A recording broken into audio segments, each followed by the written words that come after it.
Olá, nós estamos iniciando mais uma aula do nosso curso sobre o Catecismo da Igreja Católica.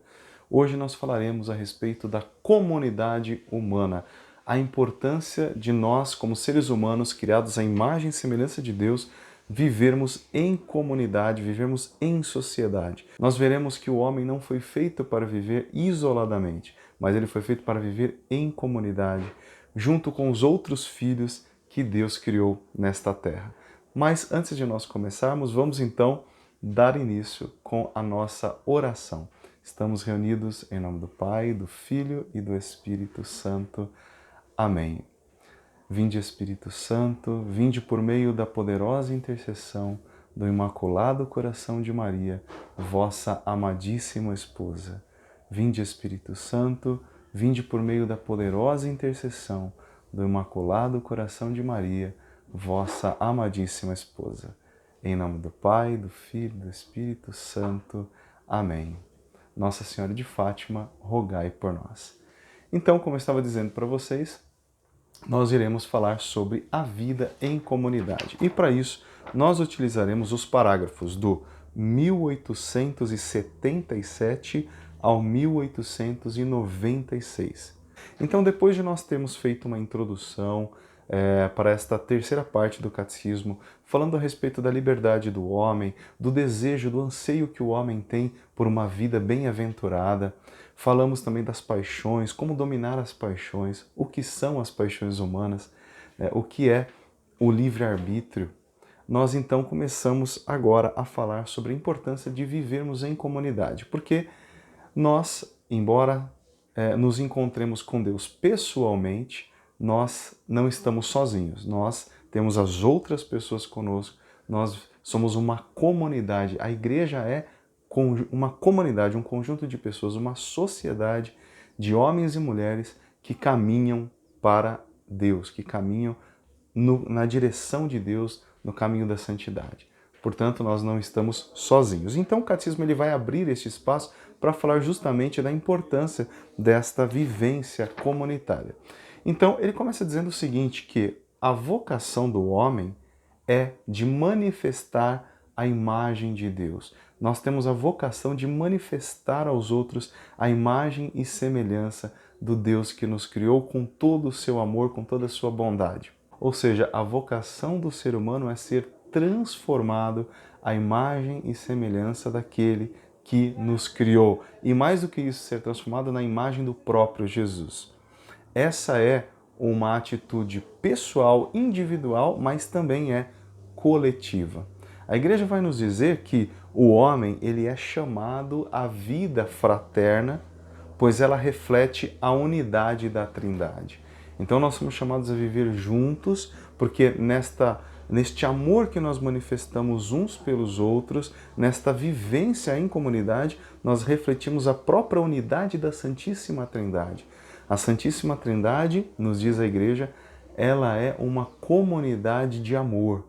O Pai ama o Filho ama o Pai, e este amor entre eles é o Espírito Santo. Portanto, a própria Santíssima Trindade é uma comunidade. O Pai não vive isolado, o Filho não vive isolado, o Espírito Santo é um único Deus, único, portanto é um só, existe um só Deus, mas em três pessoas, ou portanto em uma comunidade. Uma comunidade é formada de mais de uma pessoa, né? Não tem como formar uma comunidade com uma pessoa só. Portanto, a própria Trindade é comunidade. E nós, quando vivemos assim, unidos no amor, nós refletimos o rosto da Santíssima Trindade. Olha que coisa bonita que nos diz aqui o catecismo, né? Portanto, o amor ao próximo, ele é inseparável do amor de Deus.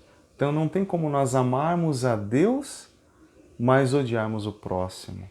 O amor a Deus, ele implica o amor ao próximo. Lembra que Jesus falou quais são os dois maiores mandamentos?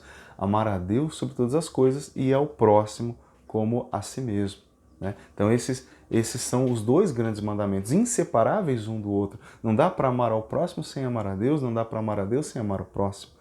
Então há uma necessidade de se relacionar com o próximo, porque a gente só consegue amar o próximo se nós nos relacionarmos com o próximo, né? Então, e neste mundo que nós vivemos de tanta solidão atualmente, de tanta individualidade, as pessoas que estão vivendo cada uma no seu canto, com seus celulares, cada um com seus televisores.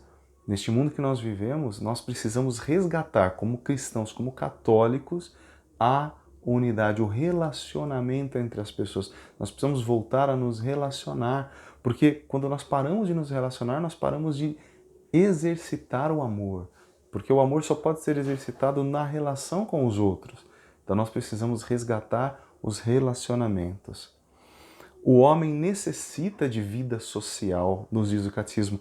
É uma exigência da sua natureza, da sua própria natureza como ser humano. O homem precisa de vida social. Ninguém foi feito para viver num cantinho sozinho, isolado. Numa sociedade, as pessoas estão unidas por um princípio de unidade que vai além das individualidades. Então, quando a gente amplia isso para a sociedade humana, por exemplo, para o nosso país, para a nossa cidade, até mesmo para o nosso município, nós entendemos que cada um de nós estamos unidos por um princípio de unidade. O Brasil é unido por um princípio de unidade que tem a ver com a nossa cultura, com o nosso modo de ser, com aquilo que nós herdamos daqueles que vieram antes de nós, da nossa história. Nós temos um princípio de unidade. E o catecismo nos diz que isso que nós herdamos, nós não podemos apenas ser herdeiros disso, mas nós devemos ser também colaboradores. Ou seja, nós herdamos tantas coisas boas daqueles que nos antecederam, mas nós devemos também contribuir com a sociedade. Nós temos que colocar os nossos talentos, os nossos dons a serviço da nossa comunidade, a serviço da nossa sociedade também. É um dever nosso.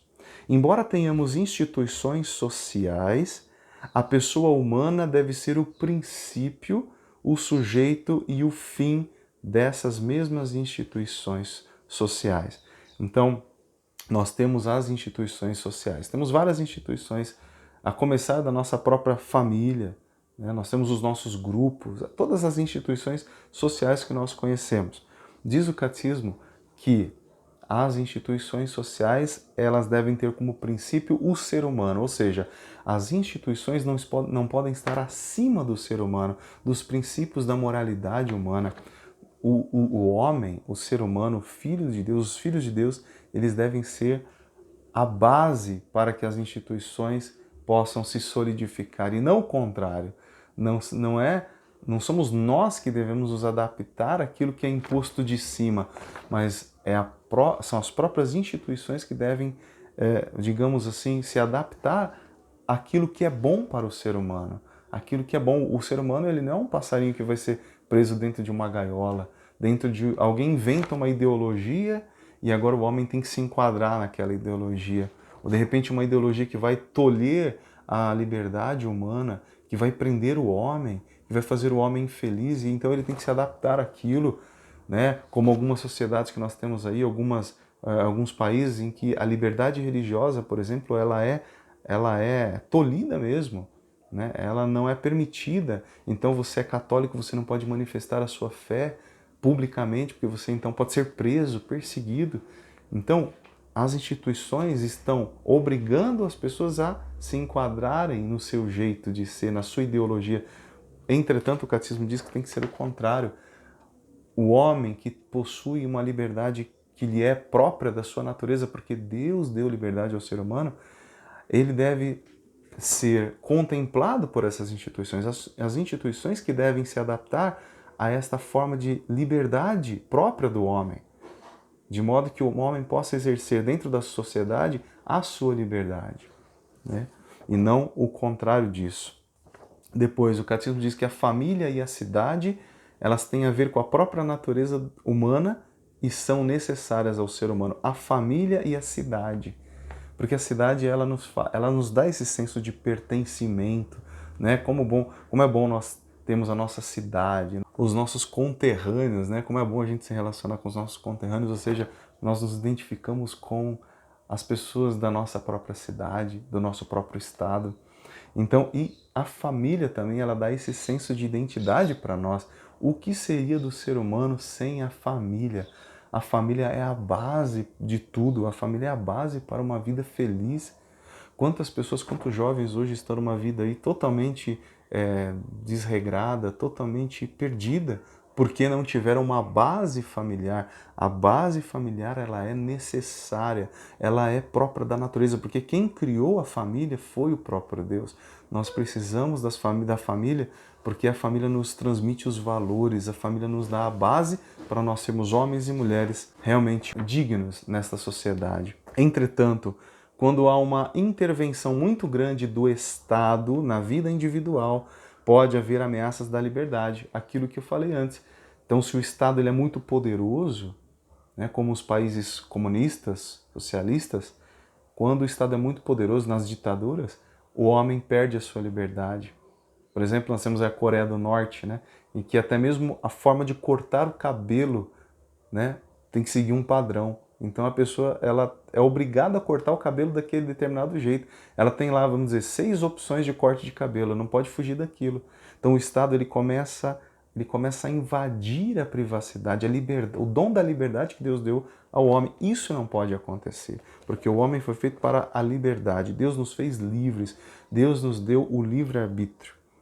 Deus é um modelo de quem governa. Portanto, o modelo de governante, o catecismo diz, tem que ser o próprio Deus, porque ele distribui a cada criatura uma função.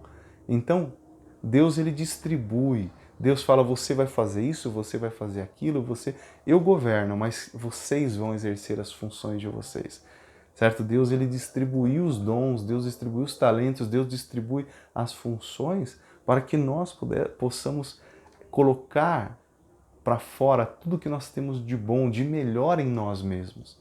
Deus não é um dominador, no sentido de que ele nos prende. Muito pelo contrário, Deus ele distribui aquilo que ele tem para todos e ele dá funções de governança para os próprios seres humanos. Inclusive o seu poder de governar ele compartilha com a humanidade. É por isso que nós temos os nossos governantes. É Deus mesmo quem compartilha o seu poder de governar. E aí depois o catecismo então vai falar sobre a necessidade que a sociedade tem de conversão. Olha só, para que a sociedade seja colocada a serviço da vocação humana, ou seja, para que todas as instituições, tudo que acontece na nossa sociedade, ela contribua, ela colabore para que o homem realize a sua vocação de manifestar a imagem de Deus, de o homem ser livre nesta terra, deve-se respeitar a hierarquia de valores, ou seja, os valores interiores e espirituais devem estar acima dos valores materiais e instintivos do ser humano. Então, para que uma sociedade, de fato, ela contribua com a vocação do ser humano para a santidade, para a liberdade, ela deve colocar os valores espirituais e os valores interiores do homem acima dos valores materiais, acima das riquezas, acima daquilo que este mundo material pode nos proporcionar e acima dos instintos, ou seja, acima das nossas paixões desordenadas, o espiritual, os valores morais, eles devem ser o princípio que vai reger a nossa sociedade. E aí nós conseguiremos viver numa sociedade que contribui com a nossa vocação humana para a santidade e para a liberdade.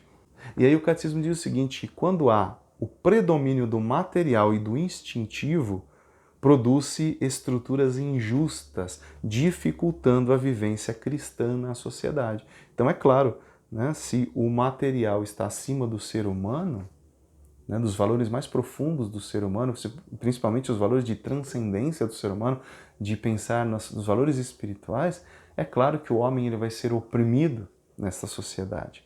Na verdade, aquilo que o catecismo chama de a produção de estruturas injustas.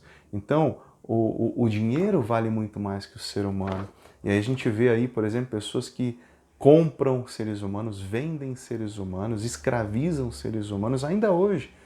Então, ele vai construindo uma sociedade injusta, porque o que importa é o dinheiro, o que importa é o material.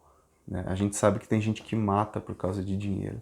Portanto, o catecismo diz, para finalizar essa parte, que é necessário buscar a conversão interior e também a purificação das instituições.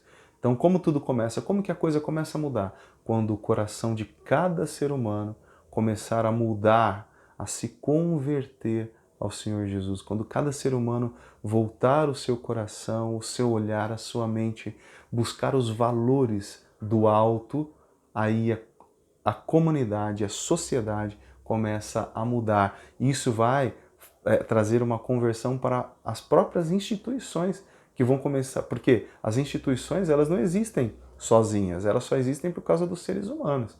Então as pessoas que comandam as instituições, uma vez convertidas a nosso Senhor Jesus Cristo, buscando os valores interiores e espirituais, elas mesmas procurarão melhorar as instituições para que elas favoreçam uma vida mais livre, uma vida mais santa, moralmente boa, para que nós realizemos a nossa vocação humana, que é, no fim das contas, a busca da santidade, a busca do céu.